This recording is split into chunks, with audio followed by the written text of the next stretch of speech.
And I will venture to say that today's ruling actually extinguishes the fire of life, liberty, and the pursuit of happiness. It destroys life and liberty and that pursuit. The question today for this country can best be summed up by President Ronald Reagan when he said back in the 1960s in a speech, "Will history write that those who had the most to lose did the least to prevent it from happening?" This is a sad and tragic day for the Constitution. Where is the limits of our government? While the court has answered that the Commerce Clause does have its limits and gives us that ruling, it takes away by saying that Congress has unlimited taxing power. So its limits are unlimited. I guess that Congress now, when it sees fit to regulate an issue, an industry, need only now to turn to its taxing power, as Mr. Hughescamp said. This law was sold to us as a mandate and not a tax. And it was reaffirmed by the President that this is not a tax.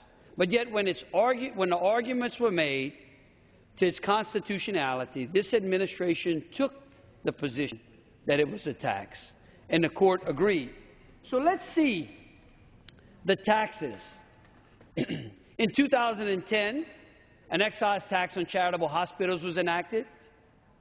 The codification of the economic substance doctrine, a tax hike of $4.5 billion, was implemented. A black liquor tax hike, a tax that increases on the type of biofuels, was added. A tax on innovators of drug companies was enacted. A Blue Cross Blue Shield tax hike was enacted. A tax on indoor tanning services was enacted. A medicine cabinet tax, so that Americans are no longer able to use their HSAs, their FSAs, flexible spending accounts, or HRAs, their health reimbursement pre-tax dollars, to purchase non-prescription over-the-counter medicine was implemented. The HSA withdrawal tax hike was implemented. A tax that will take effect this year, the employer reporting of insurance on W-4. Where are they going with that, Mr. Graves? Where are they going with that? Remember, not long ago we had a big debate about that now we're going to report to the IRS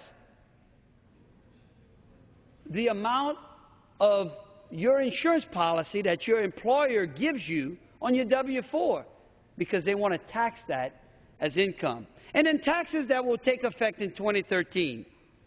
A surtax on investment income, a hike in the medical payroll tax. Wait, the medical payroll tax? I thought we had a payroll tax holiday. Not in 2013. We're going to get an increase. A tax on medical device manufacturers.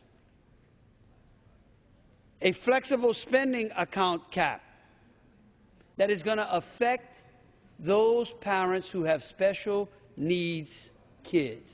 So those parents who have special needs kids that the other side of this aisle claims to always want to represent, this health care law is now going to tax.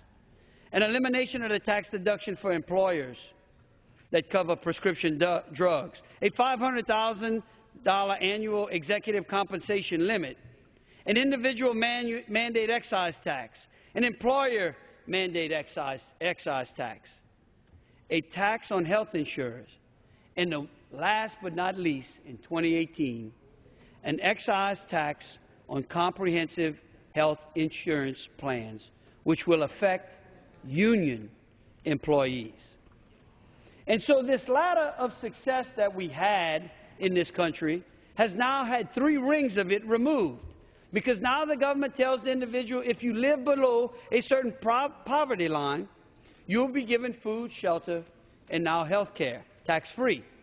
And no requirement by you, who is receiving these, to pay anything back to the government. Zero. So what is the incentive to climb? Because the moment you start to climb, you lose these amenities, and the government starts to take from you. So the decision becomes, can I jump high enough to grab a rung so that I can then start paying back and get more of the amenities that the government was giving us and I was provided. So let me conclude, as I began, by asking, will those who have the most to lose do the least to prevent it from happening? And as I spend time in this city, I have come to realize that the giants of America who have been memorialized for their great contributions to our society did not contribute with the goal of being memorialized, but did what was right and just in the eyes of the Lord with no ego and no agenda other than for the greater good. And that is what this country so desperately needs. We need those giants.